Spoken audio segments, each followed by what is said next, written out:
What's going on, folks? This is Coach Marcus for Pro Fan Talk. And as you have probably heard all the news already, the Eagles just signed Julio Jones. That was kind of unexpected.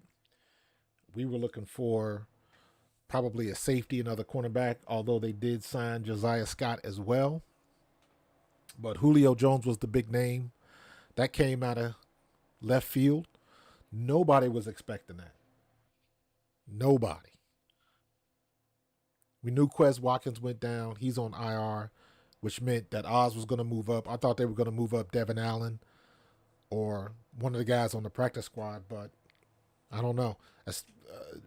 Is it possible that A.J. Brown may have gotten in that conversation? It's like, hey, look at my boy from Tennessee looking for a place to go.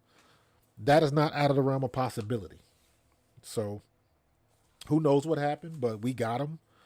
I don't see that as a bad thing. He definitely is far from his prime years. We were making jokes on Twitter and online.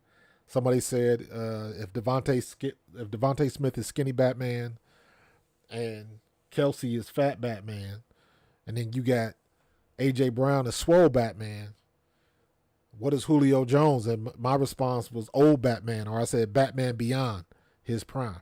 So, but hey, if he can still catch the ball in the end zone, that's really all that matters. He's going to be a big target in the red zone if he is used correctly. That's a big if, the way our red zone offense has been going lately. So, I mean, for all of that, Arcega-Whiteside was a big body in the red zone, but we didn't use him. He was no Julio Jones, obviously, but still. So, I don't know what they're going to do with it. Everything gets compared to Linval Joseph and Ndamukong Suh last year. Veterans in their mid-30s, they came in and made an immediate impact. So we'll see if he can do that. Wide receivers are a different breed. He's not going to take the top off the defense or anything like that, but he still might have some skills and have the hands to secure some passes and make some big catches, because that's all we need. It'll be selective snaps. He'll go in on packages. I think we can get some mismatches with his size. He just didn't forget how to catch. So there are definitely some situations where we could use him. So let's see what they do with it. The hot seat is still on Brian Johnson after that performance. I have no doubt that Jalen Hurts will bounce back. You cannot name an you cannot name an NFL quarterback, Hall of Fame level quarterbacks. I'm not saying Jalen Hurts is Hall of Fame, but what I'm saying is you think of any Hall of Fame quarterback, and you can go in their history and look at some of their bad days. Everybody has them. That's part of the learning process. That's part of taking your lumps, and they just get better on the other side. I always say this: you look at Tom Brady, you look at Peyton Manning, Brett Favre. You look at all of them. All of them had some really bad days. Troy Aikman was like what, 1-15 his rookie year, and the point I'm making is everybody kind of jumps off the edge after this game, and of course you're gonna weed out all of the trolls. The minute somebody has a bad game, they go off the ledge like, Jalen Hurts suck. He's never been any good. Blah blah blah blah. That's not the case. They do the same thing with Dak Prescott. Let's keep it real. Let's let me see. There we go. Let's keep it 100. They do the same thing with Dak Prescott. Dak Prescott didn't all of a sudden just forget how to play. And again, let's keep it 100. All of that smack we talked, and Philadelphia fans talked about Dak Prescott throwing all his picks last year, and now Jalen Hurts has more picks than Dak Prescott. He threw that one pick in that one game. It cost him the game. It was a costly one, but they act like he just forgot how to play, and that's not the case. You saw that last night against the Chargers. So we gotta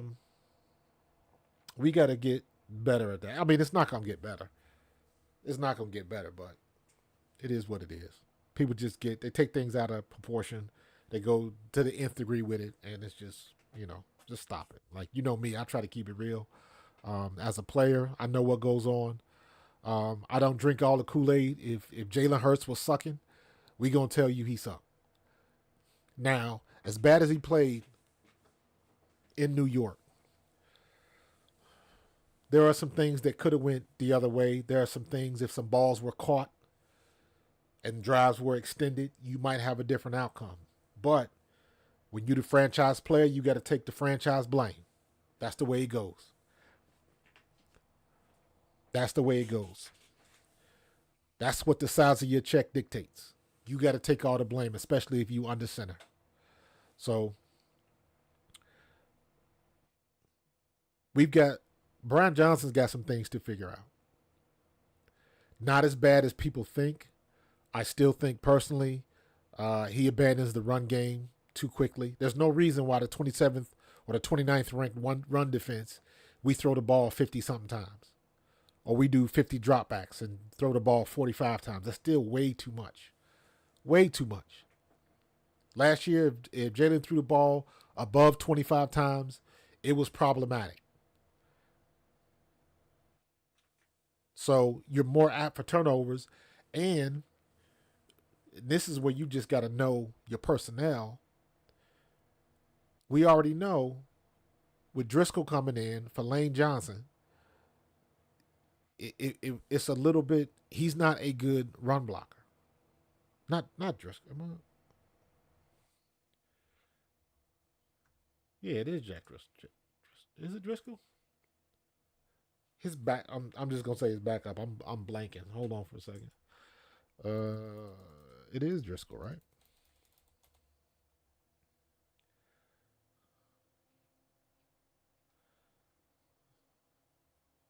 Yeah, Jack Driscoll, backup right tackle. Yeah.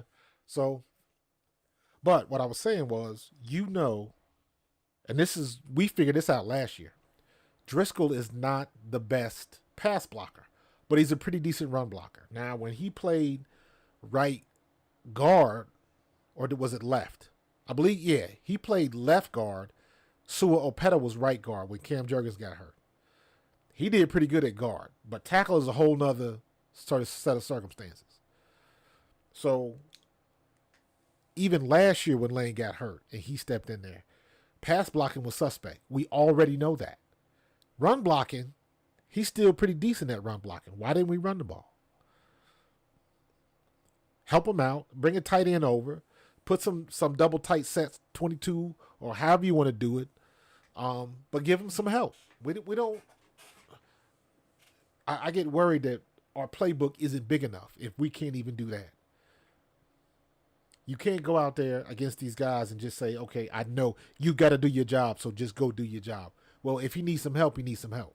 Like, stop playing. That's stupid. If you got somebody that needs help and needs to be double teamed or something to that effect, do it. Or if he's a better run blocker, run the friggin' ball. Run the ball. So we got that. And like I said earlier, we got the Josiah Scott experience coming back now. I was not high on Josiah Scott and was not sad when he left. However, when you look at last year in total, he started off not so good. He got better by the end of the year. His first couple games, they were wearing him out. He wasn't comfortable back there, at least in my opinion. And I believe teams were targeting him because they know he was a young player and they just took advantage of it. So, but towards the end of the year, he did get more comfortable and he did play better. Now let's fast forward to now and let's hope he's got all of the butterflies out. He already knows.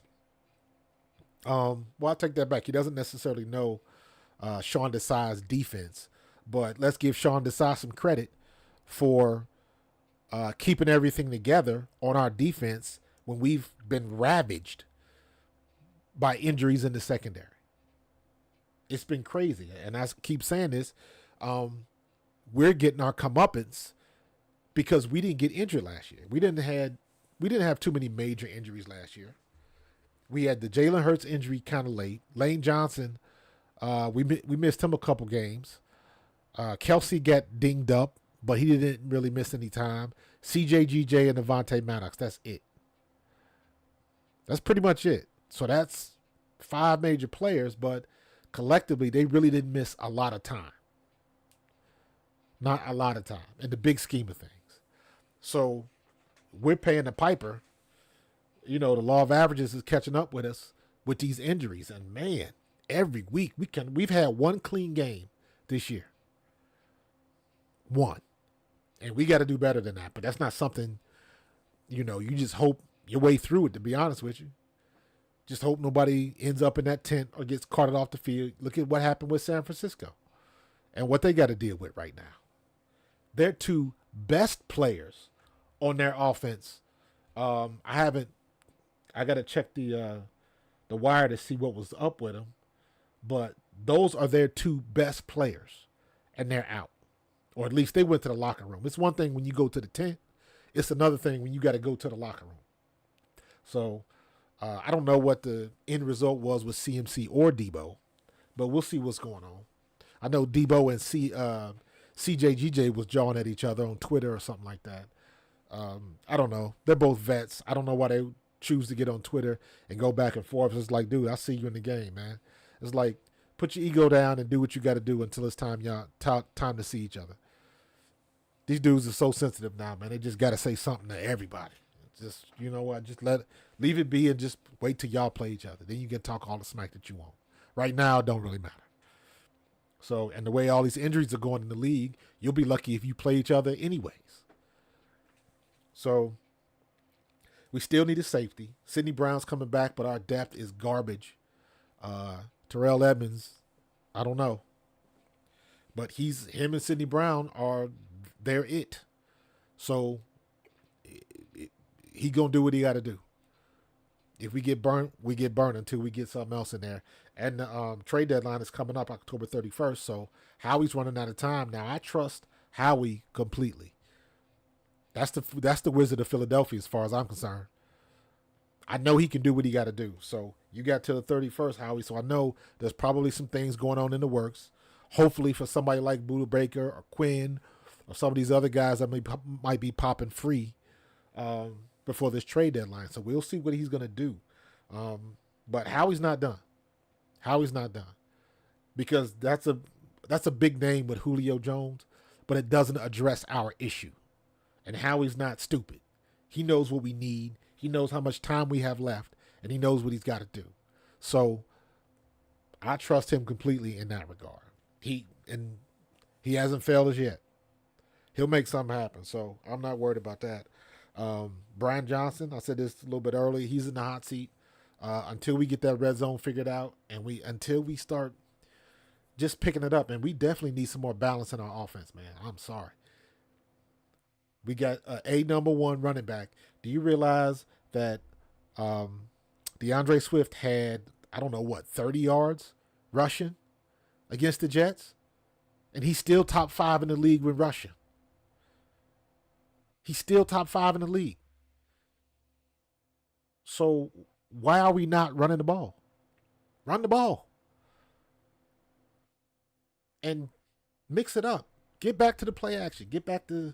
We ran it the first week out of pistol, and it looked phenomenal. And all of a sudden, they don't want to go back to it. Spread that defense out.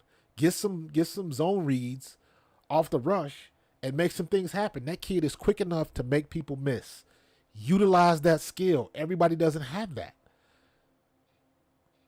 Miles Sanders was tops in the league last year. He couldn't make people miss. Not the way DeAndre Swift could. So use the pieces we have on the board, right? Use them. Don't waste them. Don't waste them. And I know it seems like we nitpicking, but yeah, we nitpicking. Because we shouldn't have lost that game, and we did. So let's get things together and get to getting. The size defense basically has been up to par. But the real test will be against Miami.